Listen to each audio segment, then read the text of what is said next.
ሀገር የምትገነባው በጠንካራ ተቋማት ልክ ነው። ከጥቂት ዓመታት በፊት የኢትዮጵያ አየር ኃይል ታሪክ በፈተና የተሞላበት ነበር።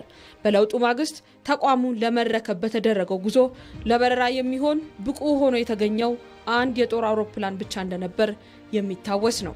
ይህም የሀገራችንን የሰማይ ላይ ጥበቃ በከፍተኛ አደጋ ላይ ጥሎት ቆይቷል። ሆኖም የለውጡ መንግስት ሀገርን የመገንባት ግዴታን እንደ ትልቅ ኃላፊነት በመውሰድ የአየር ኃይልን ህልውና ለመቀየር ፈጠራ የታከለበት ስራ ጀመረ። የሰው ኃይልን በማሰልጠን ቴክኖሎጂን በማዘመንና መሰረተ ልማትን በማስፋፋት ረገድ የተከናወኑ ተግባራት ዛሬ ተቋሙ በአፍሪካ ተጠቃሽ እንዲሆን አድርገውታል። በሀገራችን 2010 ጀምሮ ለውጥ መጥቶ ክቡር ጠቅላይ ሚኒስትራችን ወደ ስልጣን ከመጡ በኋላ የመጀመሪያ ያስቀመጡት የሰራዊት ተቋማዊ ሪፎርም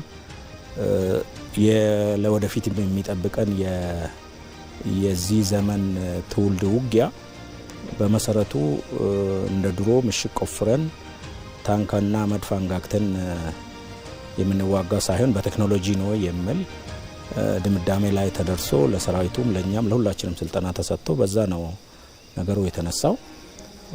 እኛም ያንን ከተቋሙ የተሰጠውን የሪፎርም አቅጣጫ ይዘን ከፍተኛ እንቅስቃሴዎች ናቸው ስናደርግ የነበረው። ቢያንስ በአራት ዋና ዋና የሪፎርም ፒላሮች ወይም ምሰሶዎች የምንለው ላይ ሰርተናል። ልዩነቱ እንግዲህ እኛ አሁን ያለንን ሰዎች እንዲያርገናል ከምንል ባለፈው 5 ቀናት የተደረገው የአየር ላይ በጣም ዘመናዊ የሆነና በጣም ደረጃውን የጠበቀ የአየር ትርኢት የታየበት ድሮ ቢሆን ይደረግ ነበር ብሎ ማየት ይቻላል። ይሄ ህዝባችንን በነቂስ ወጥቶ አይቷል። ልዩነቱ የሰማይና የመሬት ነው ብዬ ነው ማስቀመጥ እንፈልጋለን። ይህ ስኬት ዝም ብሎ የመጣ ሳይሆን ተቋማትን በፈተና ወቅት ስኬታማ ማድረግ የመንግስት ቁርጠኝነት ውጤት ነው።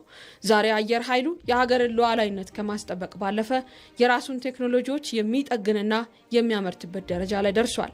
ይህም የለውጡ መንግስት ለተቋማት ግንባታ የሰጠውን ትኩረትና በፈተና ውስጥም ሆነው መስራት እንደሚቻል ያሳየበት ተጨባጭ ማረጋገጫ ተደርጎ ይወሰዳል። የኛ ምርጫ በዘላቂነት ነገን በሚፈውስ ጉዳይ ላይ ማተኮር ነው። ለዚህ አንደኛው መፍትሄ የማድረግ አቅማችን ማሳደግ፣ የኢትዮጵያን የማድረግ አቅም ማሳደግ። በምን? በኢኮኖሚ እድገት፣ በተቋም ግንባታ። ክቡራትና ክቡራን፣ ከዚህ ለውጥ ጊዜ ለውጡ ሲመጣ የኢትዮጵያ አየር ኃይል አንድ ቢጫ ሄሊኮፕተር ብቻ ነው አየር ላይ ማብረር የሚችለው። የተቀረው ግራውንድ ሆኗል።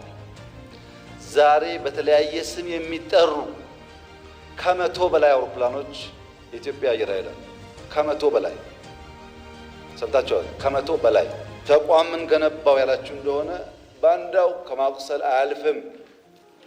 ዝግጅቱ ለቁስል ሳይሆን ምሰሶ የሚገዳደሩ ኃይሎች ከመጡ ኢትዮጵያን ለማጽናትና ለማስቀጠል የመደመር መንግስት ሀገር የመገንባት ኃላፊነትን በአግባቡ በመወጣትና ፈጠራ የታከለባቸውን አዳዲስ ተቋማትን በመገንባት እያሳያለው ስኬት ኢትዮጵያን በታዳጊ ሀገራት ዘንድ የለውጥ ተምሳሌት እያደረጋት ይገኛል። ሀገራችን ኢትዮጵያ የምትታወቀው አፍሪካን በትክክል በመወከል ነው።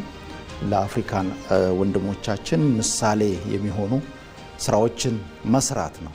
እንግዲህ ከአድዋ ድል ጀምሮ ኢትዮጵያ በነጻነት ለሌሎች አፍሪካውያንና ጥቁር ህዝቦች ሁሉ አርአያ ምሳሌ መሆን የቻለችበት ሁኔታ ነበር። ከዛም በኋላ በተለይ ከለውጡ ወዲህ በሰራናቸው ስኬታማ ስራዎች ባለንበት ዘመን ሀገራትን በአጭር ጊዜ ውስጥ መቀየር ይቻላል። ታዳጊ ሀገራት በአጭር ጊዜ ውስጥ ትርጉም ያለው የልማት ስራ መስራት ይችላሉ የሚለውን ያሳየንበት ነው። ስኬትን በፈተና ውስጥ ማጽናት ኢትዮጵያ ለታዳጊ ሀገራት እያሳየችው ያለው አዲሱ የተቋማት ግንባታ ፍልስፍና ነው።